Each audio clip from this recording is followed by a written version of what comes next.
અને ઠંડી ખૂબ જ સરસ ચાલુ થઈ, ગુલાબી ઠંડી ચાલુ થઈ છે. તો આપણે અત્યારે વસાણાના આમ આપણે નથી ખાઈ શકતા, તો વસાણાની ગરમાહટ માટે આજે આપણે ખાશું બનાવીશું ગુંદરનો હલવો. તો ગુંદરના હલવા માટેનો જોશે આપણને પોણો કપ 3/4 કપ મેં ઘઉંનો લોટ લીધો છે, ઝીણો લોટ.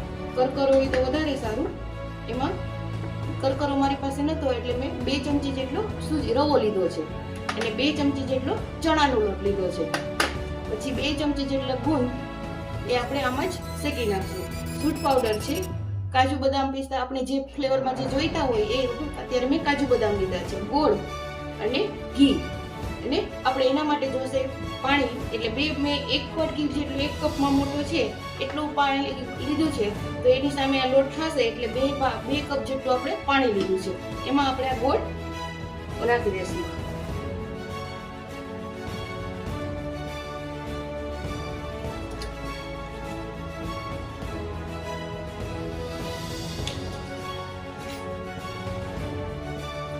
ગોળ એમાં બધું મિક્સ કરી દઈશું. મારી પાસે દેશી ગોળ જ છે. હવે આપણે ગેસ ધીમો એકદમ ગેસ ચાલુ કરી દઈશું. આ બાજુ આપણે ઘી ગરમ કરવા મૂકી દઈશું લોટ શેકવા માટે. તો તમે જોઈ શકો છો આપણે પહેલા 2 ટેબલસ્પૂન જેટલું આપણે ઘી નાખીશું. ઘી આપણે ગરમ થવા દઈએ. ફ્રેન્ડ્સ, આપણું ઘી સરસ ગરમ થઈ ગયું છે. ગેસની ફ્લેમ એકદમ સ્લો રાખવાની છે. હવે એમાં આપણે લોટ શેકીશું. એકદમ સ્લો ગેસ ઉપર શેકવાથી સરસ થઈ જશે. અને ધીમે ધીમે અત્યારે આપણે એને પહેલા કોરો શેકવાનો છે.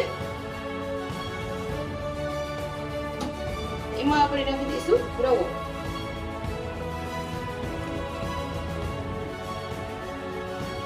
આ રીતે આપણે કોરો શેકી લઈશું. પછી જેમ જેમ શેકાતું જશે એમાં આપણે ઘી નાખતા જશું.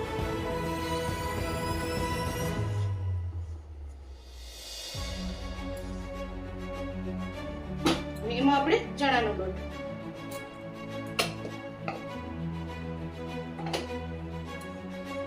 આપણે એકદમ સ્લો ગેસ ઉપર શેકીશું.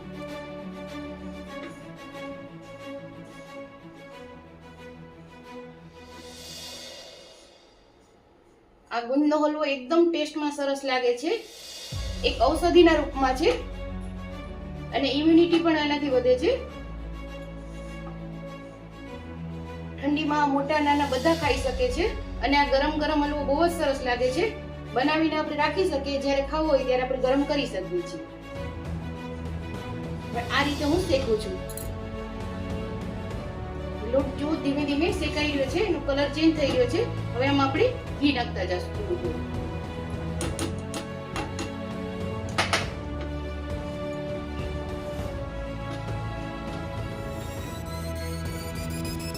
આ રીતે આપણે ચલાવતા જશું.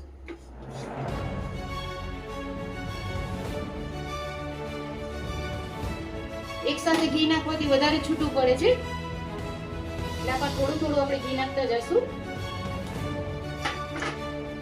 1 જ ચમચી આપણે ઉપર જોશે તો આપણે લઈ લઈશું. આ રીતે હું બધું મિક્સ કરી લઉં. જો ફ્રેન્ડ્સ, એકદમ સરસ મિક્સ થઈ ગયું છે ઘી. હવે એમાં થોડુંક જેટલું આપણે ઘી નાખીશું. મેં 1 ચમચી લીધું હતું વધારે.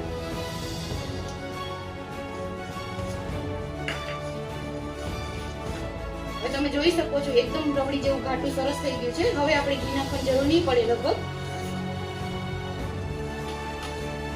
અને આને આપણે શેકવા દઈશું. અહીંયા આપણું પાણી પણ સ્લો ગેસ ઉપર થઈ ગયું છે. આ જેમ સ્લો ગેસ ઉપર તમે જોવો છો ગેસની ફ્લેમ એકદમ સ્લો છે. સ્લો ટુ મીડિયમ આપણે રાખવાની છે. થોડી આપણે મીડિયમ કરીશું.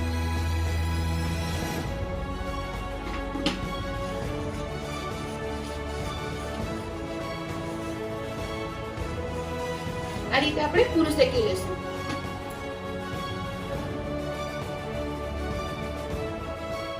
ફ્રેન્ડ્સ, આપણું ગોળનું પાણી છે એ ઉકળી ગયું છે એટલે આપણે બંધ કરી દઈશું.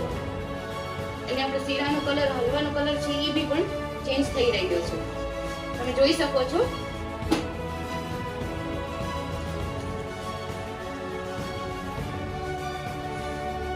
અને આપણે થોડું બ્રાઉન કરીશું.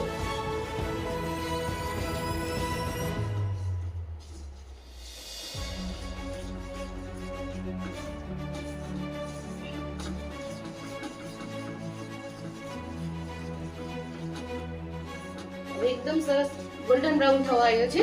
આમાં જ આપણે ગુંદ નાખીશું. જો તમને અવાજ બી સંભળાશે અને એકદમ ગેસની ફ્લેમ સ્લો, ગુંદ આમાં જ તળાઈ જશે, અલગથી તળવાની જરૂર નથી. આનો ટેસ્ટ એકદમ સરસ આવશે. ઉપરથી ગુંદ તળેલો નાખવા કરતા આનો ટેસ્ટ બહુ સરસ આવે છે.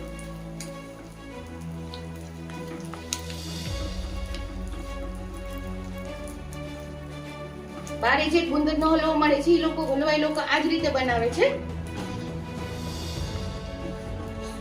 લોટ આપણો સરસ શેકાઈ ગયો છે. એમાં આપણે સૂટ પાવડર,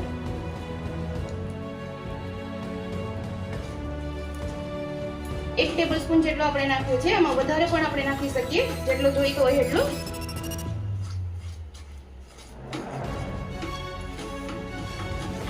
ગેસની ફ્લેમ એકદમ સ્લો.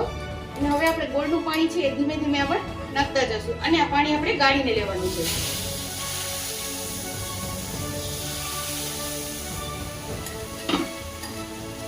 આ રીતે આપણે ચલાવતા જશું.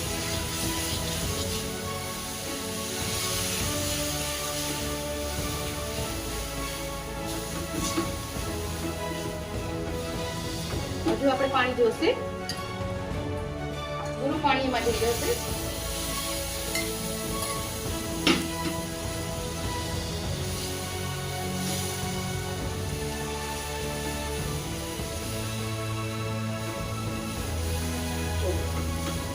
એકદમ સરસ સ્મેલ આવી રહી છે.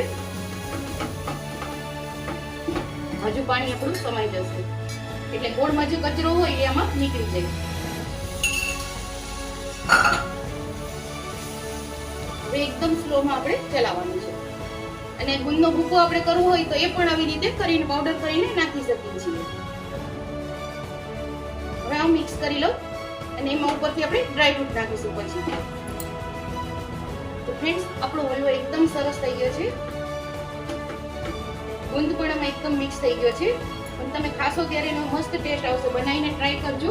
આમાં હું ઇલાયચી પાવડર ભૂલી ગઈ હતી બતાવતા, એટલે ઇલાયચી પાવડર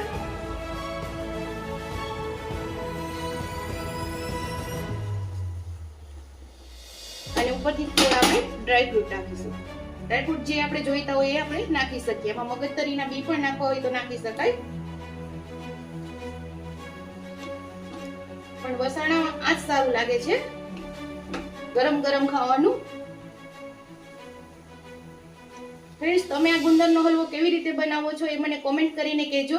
અને જો તમને મારી રેસીપી પસંદ આવતી તો મારી ચેનલને લાઈક કરો, શેર કરો અને મારી ચેનલને વધુ ને વધુ સબસ્ક્રાઇબ કરો. નવા લોકો જોવે છે સબસ્ક્રાઇબ કરે, લાઈક કરો અને કોમેન્ટ કરો અને મારો વિડીયો વધુ ને વધુ શેર કરો. તો ફ્રેન્ડ્સ, આ આપણો હલવો તૈયાર છે. ત્યાં સુધીમાં હું ગાર્નિશ કરી લઉં. તો ફ્રેન્ડ્સ, આપણો સરસ મજાનો ગુંદરનો હલવો એકદમ સરસ તૈયાર છે. જો તમે એક વખત બનાવશો તો તમને એમ જ લાગશે કે આ શિયાળામાં આ બહુ બેસ્ટ આઈટમ છે. એટલે એકલો ગુંદ બી નહીં, આમાં બધા આપણે ખાઈ શકીએ. નાના મોટા જેન્ટ્સ લોકો પણ આ ખાઈ શકે છે. તો તમે પણ બનાવીને ટ્રાય કરજો. અને મારી રેસીપી પસંદ આવતી હોય તો મારી ચેનલને લાઈક કરો, શેર કરો અને સબસ્ક્રાઇબ, મારો વિડીયો વધુ ને વધુ શેર કરો. નવા લોકો ખાસ મારી ચેનલને સબસ્ક્રાઇબ કરો. બધાને જય શ્રી કૃષ્ણ.